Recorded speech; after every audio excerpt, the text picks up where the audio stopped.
68. Field of 68 till I die. You got somebody, hey, Jeff, shut up. No. I'm sorry, man. I blacked out for a second. This is Coach Bruce Pearl. I love the Field of 68 after dark. I listen to it all the time.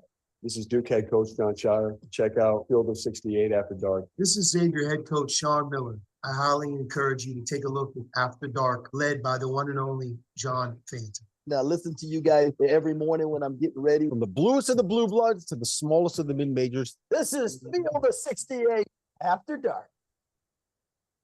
It's the Field of 68 After Dark, Tuesday, February 28th. You know what that means. Tomorrow is the first day of March. It's a beautiful thing to say out loud, ladies and gentlemen. The madness is almost upon us, and we certainly had some madness in the sport of college basketball tonight. Some surprising quote-unquote upsets, some teams at the top of the rankings playing to their ceiling tonight, and we are going to break it all down for you. My name is Greg Waddell. We got Coach Chris Mack with us tonight. We got Randolph Childress here with us tonight. Gentlemen, how we doing? RC, you look good as always. You doing well? Trying, man. I can't complain. Love it. Coach, how about you? Can't complain, Greg. Appreciate being here tonight, man. Great night of college basketball. There's a lot to get to, gentlemen, so we'll get right into it in just a moment. As always, we are brought to you by Bet Rivers. We are live on Sirius XM Channel 84. You can watch us on the Field of 68 YouTube channel as well. Throw us a like if you are there. Get in the comments section. We will answer your questions every single commercial break and after the show as well on the afters. Tonight, we're going to talk a big game in the Big 12. Texas Tech desperately trying to play their way into the NCAA tournament field. We're going to talk about Tennessee's dominance at home and a key injury that the Volunteers suffered. We're going to make our way to the Big East, where we had a couple critical games as well for teams trying to fight their way into the tournament picture onto the bubble. But first, we're going to start in my country. We're going to start in the Big Ten, where the Indiana Hoosiers, the team that I think most people on this network that I've heard from in the last 7 days have said is the one Big Ten team most likely to make a run in March, just laid a giant egg at home in Assembly Hall.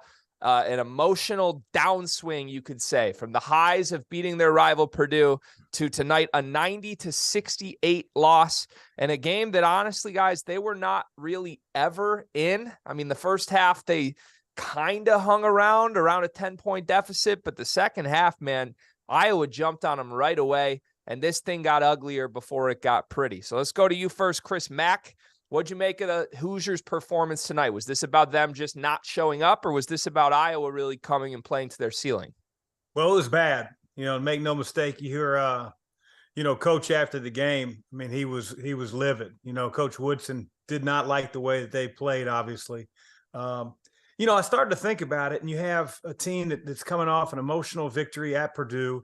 It's the first time they swept them since, who knows when. And then I start to think, well, you know what? Iowa just won an overtime game against Michigan State that was, the talk of the town with Fran doing the stare down. So it's like you have two teams coming off very emotional wins. To me, the way Iowa played on offense in the first half just absolutely ruined any chances that Indiana had. I think a lot of times when I watch IU play, it's like, hey, how are teams going to guard Trace Jackson? They're going to double him on the catch, on the post dribble. What are they going to do when he's facing the basket against their big guy? And to me, that didn't even matter, because Iowa's offense was carving up Indiana so bad that at one point it's 15, 20-point game, and it's who cares really how you guard Trace Jackson Davis, and they never got back in the game. I just thought it's one of those, you just throw the tape away. I thought Purdue had a hangover. It's a Purdue win hangover for Indiana. You win that game, you're cruising along, reading your press clippings a little bit. They just didn't show up. I mean, let's just, there's no other way to add to that, Chris. I mean, you're right. They just didn't show up. I thought they got whatever they wanted. There was little resistance. They tried to make a little run to get back in it, but they didn't go out worth a damn, and they paid for it. I mean, Iowa just open shot. They shot over 50% from the floor from two and from three. I mean, little resistance at all. I thought it was disappointing, particularly at home. You didn't expect that type of effort at home. I think that's where we're like, wow. Like if he was on the road and this happened, you just chalk it up. But Right. that's a really disappointing game to lose at home. And I've been a big proponent of Indiana. I mean, I think that, we talked a few shows ago, Randolph, about, could Trace Jackson Davis actually be Big Ten Player of the Year? And people were, like they were getting mad at me on social media and said, hey, you got to see how those two teams battle against each other. And IU ends up sweeping them. And, for them, to me, it's a cause for concern. I hear you burn the tape. Yeah, you're not worried about one game, but like, I don't think the elite teams, the teams that have a chance to go to a Final Four, win a national championship, are going to have a home game like that. I could be wrong. Many teams have rebounded in the past, but I didn't like that performance at all. There was no readiness. There was no fight. Iowa did whatever they wanted, especially in the first half. Tony Perkins was incredible. Murray's always going to be good, but I thought Perkins, I thought he was the best player on the floor tonight. Yeah, he was great. He was great for sure. Yeah, Iowa's a team that you don't need to make it easy on them for them to have a crazy offensive performance. But when you do make it easy on them, this is the type of result you can see. And I thought there were a lot of guys on the Indiana defense that just looked out of energy. And I don't know whether that was just emotional or what. I mean, they were leaving guys. Malik Renew especially just kept leaving Peyton Sanford open. Like, you can't give that guy an inch of space. And he was doing it repeatedly. That's why we were so high on Indiana. We were like, man, this team is starting to guard. They're better defensively, and that just wasn't the case tonight. Their defense didn't step off the bus. In the gym, rather. One of the things that's really unique about Iowa is, Randolph, this. Everybody's setting ball screens in today's game. It's handoffs. It's roll the big. It's who sucks in. You kick out, play off the closeout. All that stuff. And Iowa's very, very old school in their approach. There are some ball screens, but very few. Guys are constantly in motion. It isn't, hey, let's stand in the corners and see who helps in and shoot the ball. Those guys are constantly screening away, curl cutting, slipping screens. It's hard to guard, especially because teams don't see that every day. We did 100 years ago when we played. That's all you played against. But it's really unique, and it's still working for Fran in 2023, and it gave Indiana a really rough way to go tonight. I am pretty intrigued by how this Indiana team will now respond to this performance. I would expect them to get back up and have a good showing. Their senior night is this weekend against Michigan. Michigan certainly needs that. It's going to be a desperate team that comes to Assembly Hall. But it's interesting because I thought Robbie Hummel astutely pointed out on the broadcast tonight the difference in body language between Iowa when they were down 15 points against Michigan State over the weekend, and just the way they were running action and the energy and the focus and the communication. Like, it was never not there, even when they were kind of getting it handed to them at home. Ultimately, they made the crazy comeback. That's 1 in a million.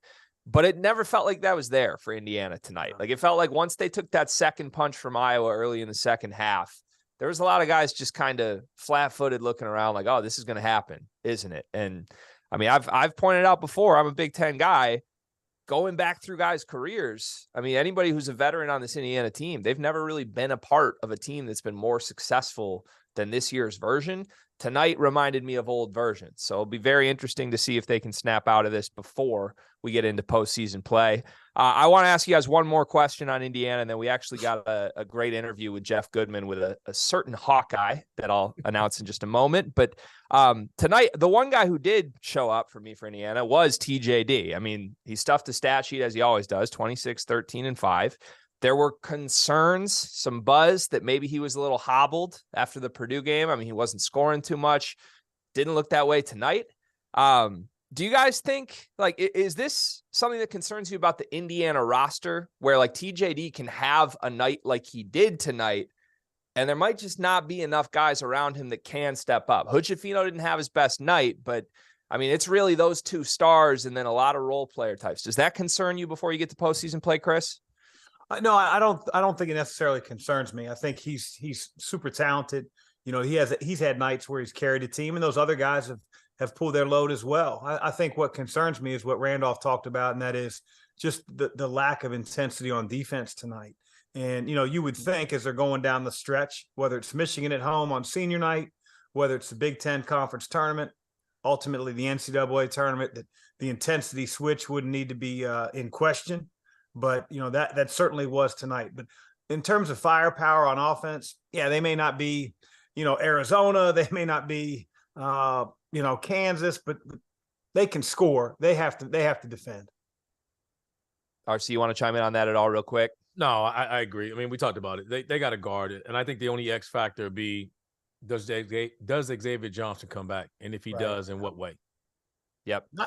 I don't know anything. I've heard he's coming back. He's coming back. He's coming back. Right. Are they sandbagging to get a better seed in the NCAA tournament? Don't put it past any team, not Indiana, any team to do that.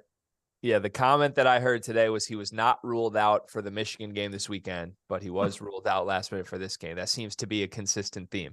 All right, I teased it quickly. Our own Jeff Goodman got to sit down tonight with the winning coach tonight, Fran McCaffrey. He's made headlines this week for the stare heard around the world. Let's go to our interview that Jeff got with Fran. Now pleased to bring on Fran McCaffrey after a huge win in Bloomington that ruined Talia Goodman's night.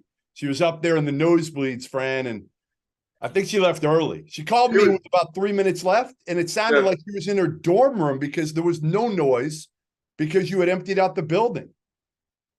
She was wearing Hawkeye gear. I saw her. Hey, for the 50 grand I'm paying. She was in the closet. She was rooting for the Hawks. Listen, she might as well have been because you guys were dominant from start to finish. You have not been a great road team this year, right? Well, what's interesting is, I would tell you this, Jeff. We've played hard on the road, and we haven't played horrible defense. We haven't shot it well on the road. Right. We made 13 threes today. You make 13 threes, you're probably going to win. I don't care who you play, where you play them. Unless they make 10, and they didn't shoot it well tonight. And they've been shooting the ball. They've been shooting the ball extremely well. So a lot of times you just look at that number. Okay, how many threes do they make? How many threes do we make? Okay, there's a difference. So it's been a crazy stretch for you here. I mean, the Michigan State, that last minute was about as crazy as any. That was great coaching, by the way. Great coaching, is that what you said? Great coaching. So, I'm not making 5 threes in like 32 seconds. Listen, I had nothing to do with that, Jeff. It had nothing. I pointed 2 words. All right, 2 words changed that game in your whole season. The Fran stare. Well, I knew if I said one more word, I was going to get tossed. So I couldn't say anything. And I wanted everybody to know that I was still engaged, which I was. Hung in there with the guys, and they just kept coming. They executed. We ran some late game stuff. It worked. Yeah. Some of it, as you know, some of the most brilliant stuff that we run never works because, they have a scouting report too, and they took us out of some stuff. Now somebody's got to make a play. And I think that's what I was most proud of. The guys just made plays. Big offensive rebound by Patrick, kick out to Chris. When he missed the first one, made the second one. We don't win the game without that offensive rebound. But what's interesting about that, Jeff? Most of the time when a team loses a game like that, they choked. Right. That team did not choke at all. They go 8 for 9 from the line. Yeah. They had 1 turnover. They executed their late game inbounds plays. We didn't get any deflections or steals. They had to be walking out of there saying, boy, we kind of did everything we had to do. They shot the ball extremely well, but that's what the 3-point shot does. You don't feel like you're ever out of it. Which you have. Listen, you got shooters, and it seems to me like your peak. You're not going to live true to my preseason prediction, which was to win the Big Ten. You're not going to be able to do that. By the way, I love you because you're the only one. But I was wrong. You didn't. You know what? You weren't afraid. I was not. Step out there and say what you thought. I like your team. I still like your team. And I think now a win like this can do wonders for you guys now playing away from home in the Big Ten tournament, on the road in the NCAA tournament. It gives you momentum, confidence, which your team doesn't lack for confidence, let's face it. But it gives you a little bit more going in. Well, I think we have tremendous respect for Indiana's program and the season that they've had and the players that they have. So you look at, they had a couple losses back when we beat them. When they were trying to adjust to Xavier Johnson's injury. figure out who was going to take over, and Hood, Schifino, and Galloway really elevated their games in a big way because he was a little banged up there for a minute early in the season. So when those two guys started developing chemistry with Cobb, with Race, and with Trace, I mean, that's as formidable a starting five as you're going to see in college basketball on a number of different levels. They're shooting 38% from three. They have two legitimate post players. They have willing passers. And let's face it, Jeff, used to be able to double Trace. He wasn't a good passer. Right. He's got great. over 100. He's got over 100 assists now. It's amazing how he's come. Yeah. So, I think you got to give him credit because, guys, they always want to lead. So I want to come back and I'm going to complete the picture. I'm going to score a rebound, assist, no turnovers, be a crunch time guy, and put a team on my back. And he's done that. All right. Can we finish this with a stare down? You have no chance against me. I'm going to get right up in there. I can't do it. I can't do it. What would Margaret McCaffrey do if you gave her that same stare down? What would she do to you? Oh, you know her. It'd be over. That would not be a good thing for me.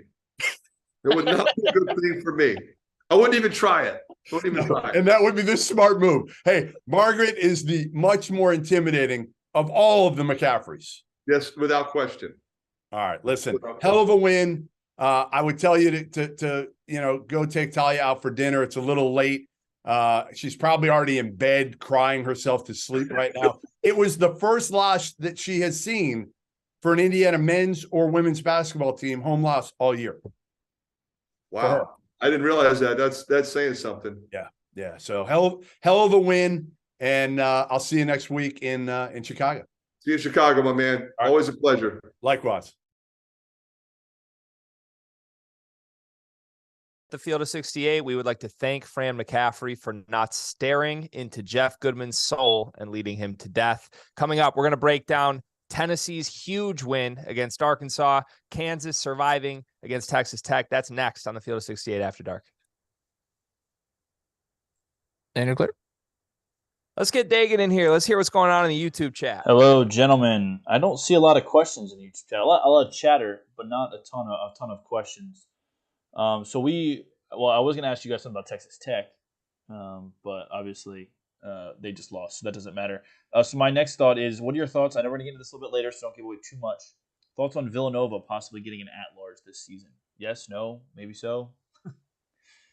I don't think they'll get an at-large. I know they've won 6 of 7, and it's tough because they're such a better team and such a different team. But, that wouldn't be fair to the teams that have, done it the whole year, regardless of what the circumstances were for Villanova. The good thing for Nova is I do feel like they could go to Madison Square Garden and win the thing. They're experienced enough. Justin Moore has finally got his legs under him after sitting out the year for an injury and have a few games under his belt. But I don't see them being able to get an at-large. I agree. I everything you said. I don't think they're gonna get an at-large bid, but I think they can go in the Garden. 30 seconds. I think they can win it. Yeah. I think if they went out and made the Big East final, it would at least be a conversation. If I they agree. lost that final. Yeah, I can see that. All right, here's a quick one. Iowa's ceiling in terms of seeding. Or I guess not, we won't say seeding. We'll just say how far can they get. We'll do that one. Second round. 10 seconds. Fair enough. I mean, I'm sorry. Like I've seen this too many times. That defense, man. That defense.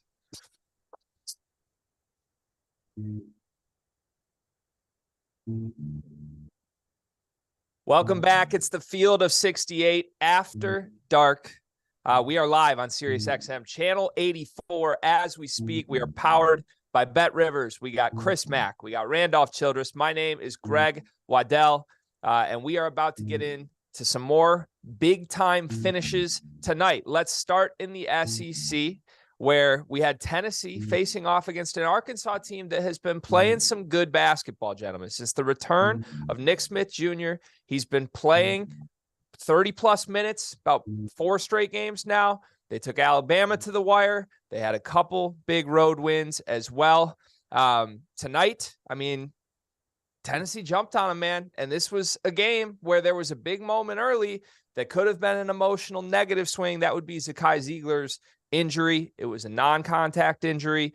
He was helped off the court. He did not return. It did not look great. I have not heard a formal confirmation of what the injury is just yet, but obviously our thoughts are with him and the Tennessee program. We know how critical he is. Give credit to Tennessee for, despite that, really still playing a very complete game on both sides of the ball. I mean, the offense was clicking in a way it has not in recent games. So, RC, let's go to you first here. I mean, we've kind of put some criticism on Tennessee recently. The show I was on the weekend really shrugged them off as a team that's probably not a true contender to win a national championship this year. If the team that shows up tonight is the team that shows up going forward, do you still buy that Tennessee can make a run in March? Well, they always had a chance making a run because they defend. Any team that defends as well as they do always gives themselves a chance. Now, the injury we're talking about, I would, until we get confirmation, it didn't look good at all. And without him, I would be concerned about how deep of a run they can make. I mean, it's an ugly deal. I'd wait till anything officially comes out. It just didn't look good at all. Hell of a response by them. And he was 4-0, started at the very beginning of the game. That game could have gone either way, and they just got to put the smackdown on Arkansas. And, I thought Olivier Kumwa, Kumwa played well. I mean, he had double figures early and finished up with 16. You're not going to score a lot. They're going to continue to defend. And are they this good offensively? The key to them is going to be if they can score. We know that they can defend. It's about how much can they score. Are they making shots? I just think the injury going forward is gonna really hurt this group because I don't know who else on that team is going to be able to create for others. I tell you what, we've all been in arenas before where a player goes down and it becomes eerily quiet in the arena, and to take out all that emotion leading up to the game and in the start of the game, and then for Tennessee to have the wherewithal, the concentration, and just the intensity level to get ramped back up after watching one of their teammates go down. You give a lot of credit to those kids in the volunteer uniforms. I do think that the way Arkansas plays, I said this before the show, Greg, that on defense, the way they try to extend and pressure and get out in the passing lanes, that if you don't turn the ball over, you can create and generate easier looks than you can if a team just tries to keep you in front. I think Tennessee, because they didn't turn the ball over, I think they got better looks than they normally get against some teams that are a little bit more disciplined and a little bit more conventional in the half court. I worry about Tennessee in the NCAA tournament being able to score. And with Ziegler going down, he just, he's a guy that he's dynamic with the ball a little bit more than the other guys on their team. And now you have one less guy like that. But, RC's right. They can hold any team in the country to 50 points. And can they do that for 3 or 4 games in a row in the NCAA tournament with quick turnarounds on the second games of weekends? I would be a little bit more pessimistic, but I wouldn't put it past Coach Barnes either. Yeah, they've had so many battle injuries as well, too. I think that's what helped them tonight. I mean, Phillips, he's been injured. Josiah James has been out. Right. They're just getting those guys back, just starting to feel good about themselves. It just looked bad that this doesn't look like an injury where he's going to return for postseason. Yeah, it certainly did not look good. And if we did have our doubts of Tennessee a week ago, I don't know that even despite tonight's win, we're going to say those doubts have been alleviated given the nature of the injury and what we expect Tennessee to be missing going forward. I will say I thought Vescovi came in. I mean, he did about all you could do, being thrown into a much larger kind of primary playmaker role. Obviously, he's capable of that. He's operated in that role in his career previously. But what makes them dangerous when that offense is clicking is I feel like it's two very different styles that have worked pretty well together. Ziegler really playmaking for others, bringing some speed with the ball in his hands. Vescovi hunting shots. So that's a lot to put on his shoulders going forward if they are really going to be without Ziegler long term. I certainly think he could be capable of it, but for 6 consecutive games, that's a lot to ask. Let's move to the Big 12 now, where Kansas secures the victory against a desperate Texas Tech team, 67-63. This was a 1-possession game with about 5 minutes before this show started. And the birds were asking behind the scenes here, can Texas Tech really do this? Can they make the tournament? And Randolph Childress, yes. Randolph said Childress yes. was all over it. He was like, let's see it. Right, RC? Randolph was saying, hell no, Texas Tech is not going to no tournament. And why are we having this conversation with a 5-11 team in that conference? Like my question, Chris, when everybody was saying this, it's like, are they playing in the NBA in the Pacific Conference? They're playing with the Golden State Warriors and the Suns and the Lakers and the Clippers. Like, what the hell? Who are they playing against that you can go 5-11 and be in the tournament? Like, come on. So you're telling me now that they're 5-12 in the Big 12, they can't make the tournament? Yes, unless they win it. So you're saying there's a chance. I mean, that's just like, it's true, right? Or see, at this point, like with tonight's loss, it feels like a true statement. Had Texas Tech won tonight, I think you'd still be shaking your head saying it can't happen. And we might be like, yeah, they might be doing it. I would have still said it, because at 6-11, I'm not saying a team that's 6-11 should be in the tournament. Like, and I'm not even, it has nothing to do with name. Rip the name off. If you go, there's no conference in the country that good that you can be 6-11 and be in the tournament. That doesn't exist.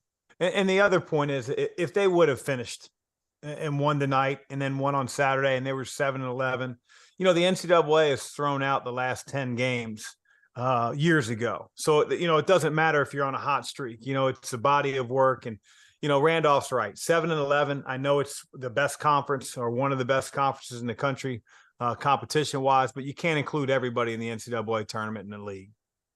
Yeah, I think that's fair. Let's flip to the Kansas side of this quickly. They get the win, a game I think obviously they should have won anytime they're in that arena against a bubble team. You expect the Bill Self team to come out victorious. That ultimately proved true. The end of this game, I flipped it on. I was watching it as the show started. We got Jalen Wilson very, very happy, pointing to his ring finger, walking around the court. You got to respect it. Man's a champion, defending national champs. And now tonight, they clinch at minimum a share of the Big 12 regular season crown. Their final game of the regular season will be against Texas. Texas needs to beat TCU to play for their shot at a share. But you've got to admire what Kansas has been able to do. After all they lost from last year's national championship team, to put themselves right back into the picture nationally and right where they've been for 2 decades now at the top of the Big 12. I mean, what more can you say? What's your interpretation of how impressive this season has been for Kansas, Chris? I mean, it's just it's repeated every year. I mean, the success that Coach Self and the Jayhawks have had in the Big 12 tournament. I know Baylor has been really good the last few years, but, no matter how good the league's been for the last 10 to 15 years, Kansas wins it every year, just about. So, no shock. And I'm sure when they go to Austin on Saturday, he won't want to share a Big 12 regular season title. He'll want it all for himself. And I'm sure whatever happens with the TCU game, if Texas wins, then it'll be for a share or not. And but what Coach Self has been able to do, seems like every year he loses 2 guys to the NBA and yet pulls a Grady Dick, a young player that comes out of nowhere, and they're always good. Who wins Coach of the Year in this conference? I think it's still Tang, don't you? Or no? I don't know. I mean, I'm asking because I think that's one of the things I think he's right there. I don't think Rodney Terry gets enough credit for it and what he's doing. We're sitting here talking about them winning their last 2 games with the distractions and everything that he had to deal with in Texas. And then what Bill Self is doing. I mean, what he's lost so much. I mean, you just expect it. He's being punished for the success and the standard that he set there. I mean, if any of those 3 guys win it, I mean, it wouldn't be an argument, but I think you can make a case for either one. I mean, nationally, not only Pac-12. I mean, it could be one wins national when one wins Pac-12, and a total different coach wins the Big 12. So, I think I would still give it to Coach Tang, though. Think about where Kansas State was a year ago. I think that like maybe the shine of him being National Coach of the Year and, the runaway favorite to win Big 12 Coach of the Year, maybe that shine is diminished a little bit. But at the same time, you look where they were a year ago and where they're at now. I mean, they're cemented in the NCAA tournament. They're in the top 4 of the Big 12. I would be shocked if he didn't win the Big 12 Coach of the Year. Yeah, a lot of good options there, depending on how the voters want to approach that. What questions are they asking themselves? For me, I go Tang, just to your point, Chris. I mean, I can't say at all preseason I had any expectations for that team. And you got to ignore the circumstances at Texas a little bit, because if you want to talk about the circumstances at Texas, I don't know that there's a better argument for anyone in the country than Rodney Terry. Right. But both of those teams were, picked top half at least of this conference, if not top two. Kansas State really came out of nowhere, so I give Tank some credit there. All right, guys. Next, we are going to move to the ACC. We are going to talk about the Carolina Tar Heels, currently in our first four out. Where do they sit? Can they repeat the run that they made last year? That's next on the Field of 68 After Dark. You're clear. All right, guys, we were just talking about Kansas, and I said preseason plenty of times that I'm skeptical that this team could actually make an NCAA tournament run. I'm no longer skeptical. I think this team can absolutely win it all. And for our listeners out there, if you think I'm wrong, you can prove it to me, because this season we're partnering with Run Your Pool, who will be hosting the official Field of 68 bracket contest. Rob Doster has actually worked with Run Your Pool before, which is why he was so excited to land this sponsor. They have more than 50 game types for every sport you can think of, from a traditional bracket pool to survivor games, head-to-head games, pick X games, and my personal favorite, squares. The scoring is customizable. You can tailor your bracket rules to your pool. It's awesome. But the best part, Run Your Pool is giving away $1,500 in cash prizes for free. That's right, for free. Just sign up. Use the link in this description, play.runyourpool.com/field68. That is FIELD 68. Fill out a bracket, be eligible to win. We hope to see you guys March 12th. The real ones already know exactly what that date means. That's Selection Sunday, if you didn't catch up on that, gentlemen. RC, you remember my Kansas takes preseason, though. I mean, I did. I deserve some egg on 15. my face for that, my friend. Well, you owning it. Is you what it stuck is. on it and you missed it. It was wrong. That's no problem. It won't be the last time you're wrong, so don't worry about it. 5 seconds. That's for sure. I did not know Grady Dick was a lottery pick. Amazing.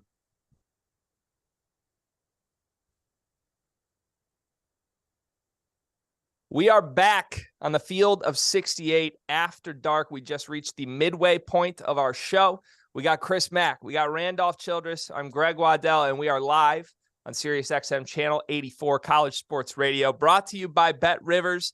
And watch us on the YouTube channel as well. Click subscribe, click like, jump in the comments. We will answer your questions during the commercial breaks and after the show in the afters. All right, we're moving to the ACC, a conference that is in a fight with my conference, the Big Ten, for the prize of worst high major conference this season, depending on who you ask. If you ask RC, if you ask me, we'll give you a different answer.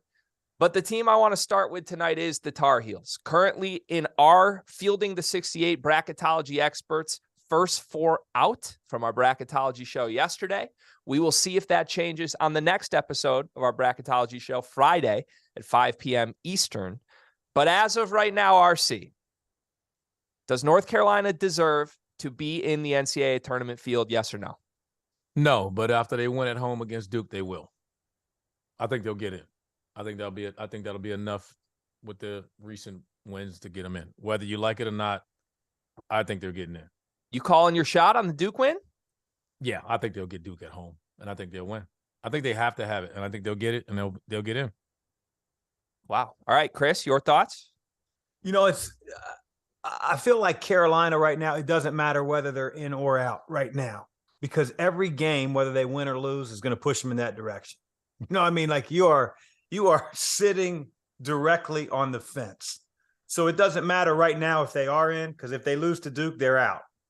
I do think that, like Randolph said, I think they beat the Blue Devils at home this weekend. Yep. I think they win a couple games in Greensboro. And I think they become a team that does a little bit like what they did last year. I'm not saying they're going to get to the national championship, but they're not going to lose in the first or second round. They will be a second weekend NCAA tournament team. They have too much talent and too much experience, and those guys know what's at stake down the stretch. Now they got to get there.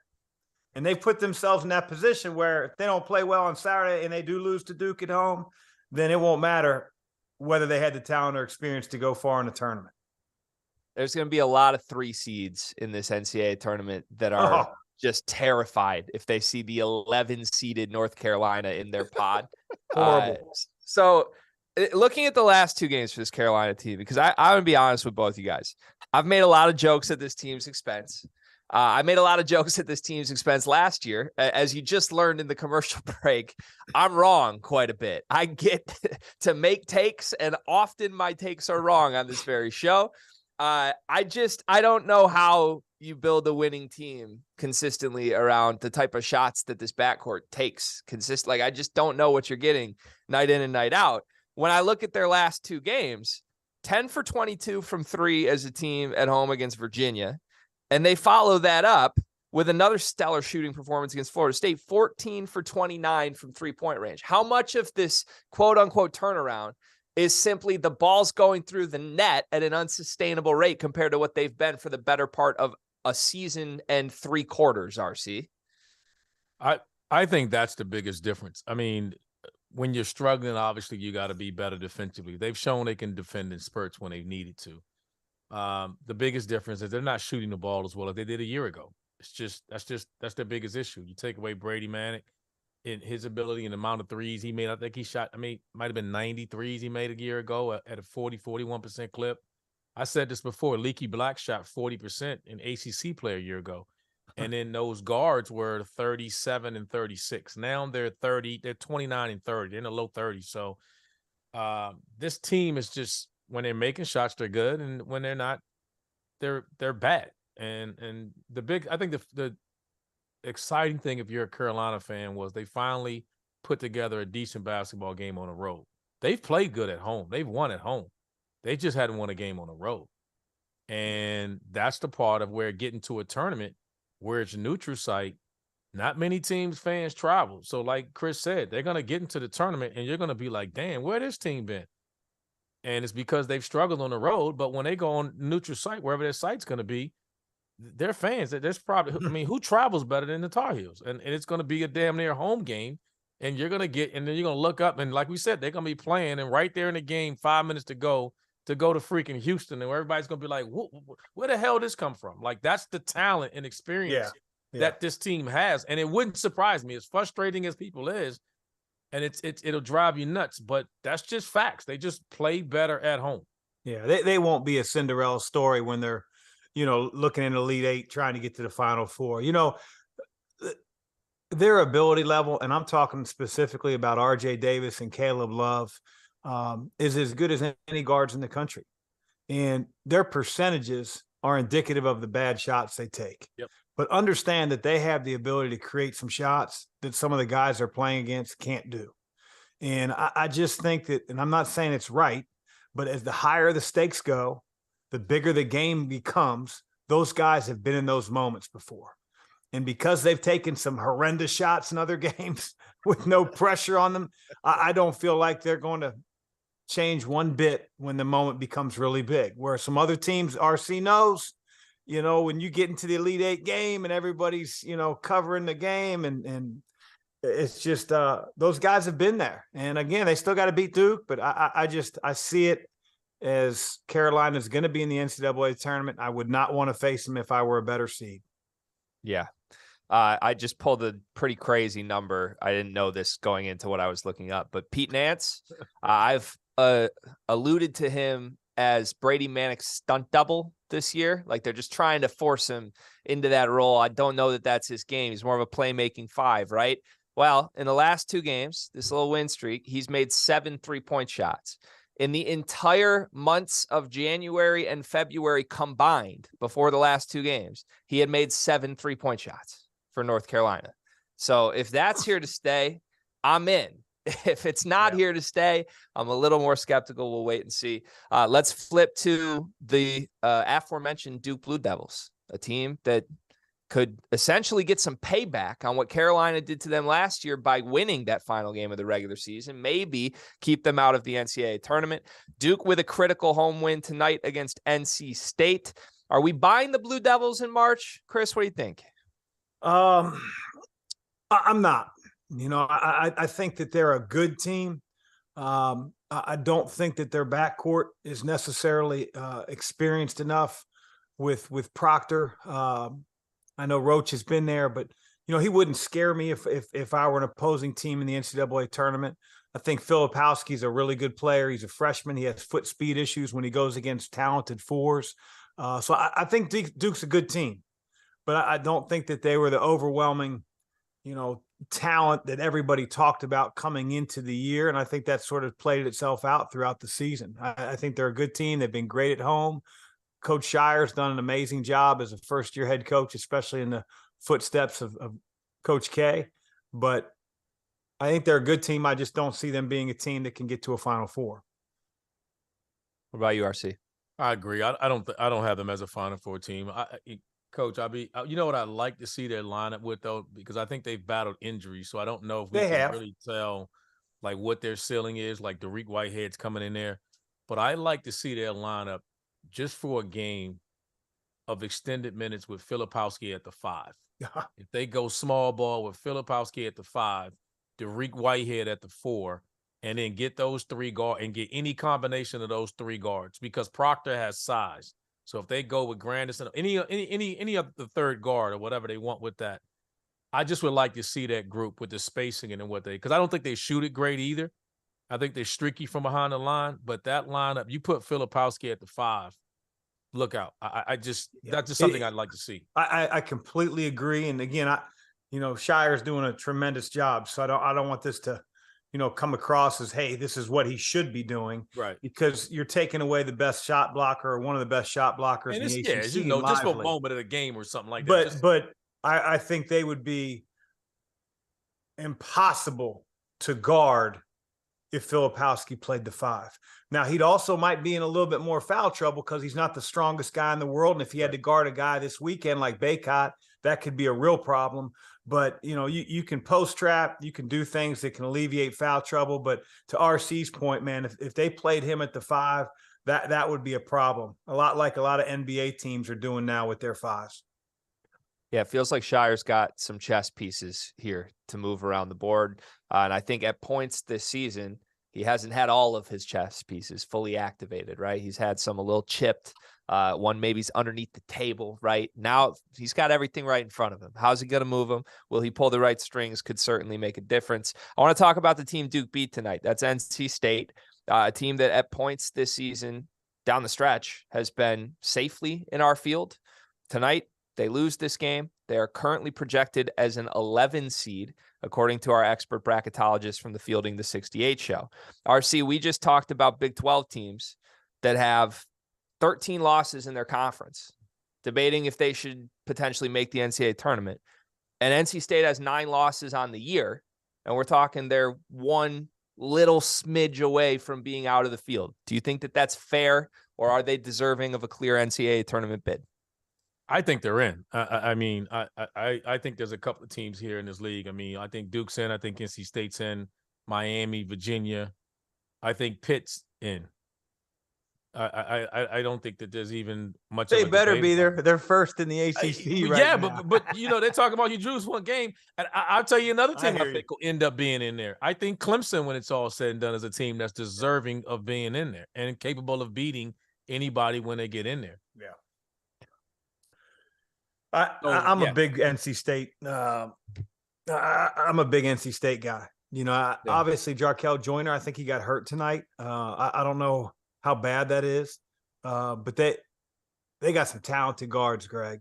He's good. I've told the story too many times. I'm not going to tell it anymore. They can go back to past episodes. But Terquavion Smith, I just think he's the real deal. I think he's an NBA player that's just barely scratching the surface of who he's going to be as a player. They're good.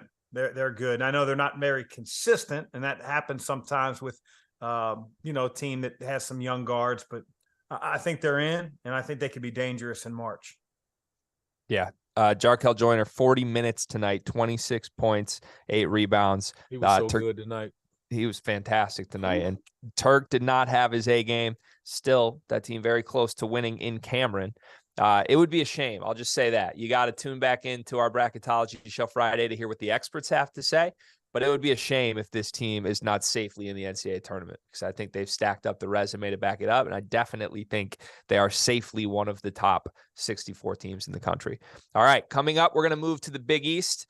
We've got the Big East champions officially crowned. That's Marquette. We're going to talk about if they are Final Four good. And there's a couple other teams in the middle of the pack in that conference that are heating up at the right time. That's next on After Dark.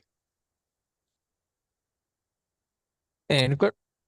All right, let's get Dagan back in here and see if we got anything going on in the chat. There's some stuff going on in the chat, but I got to scroll all the way back. There's a big conversation about the officiating in the game currently. So I got to scroll all the way back past all that to find some of our questions. If you want to answer something about that, feel free to while I look. Which game are we talking? Are we talking the Duke game? It just says general thoughts on the state of officiating college basketball. Oh boy! You know what, Chris? I know I'll say this. That could be a very long. The only thing I don't like. The one thing I don't like is it's hard to make a call up. I'm not talking about the foul calls. The one thing that I don't like that's happening now, and you know how critical this is. Like I've called games where there's no timeout and it's late in games, and the ball goes through the net and it's like 4 seconds left, and all you got to do is say like, check the clock, we need more time, and you just give the sign, and then now it's like a timeout called. They just huddle up and they're looking, and it's taking it just and that gives you enough time to design a play. That's part of where I think that now the officiating is being manipulated in a sense to gain advantage of. That's the one thing that's bothering me now. I agree. I just think I think the referees should put just like they do when a kid shoots a technical. You're not allowed on that side of the court. You put the other players on the other sideline, and if the coaches are able to yell across the floor or show a big a 6x6 whiteboard over there that they can figure out the play. It's like a stand-in 8 count. Seconds. Somebody get knocked down, go to a neutral corner or something. Right. Yeah, they shouldn't 5, get extra time 4. out.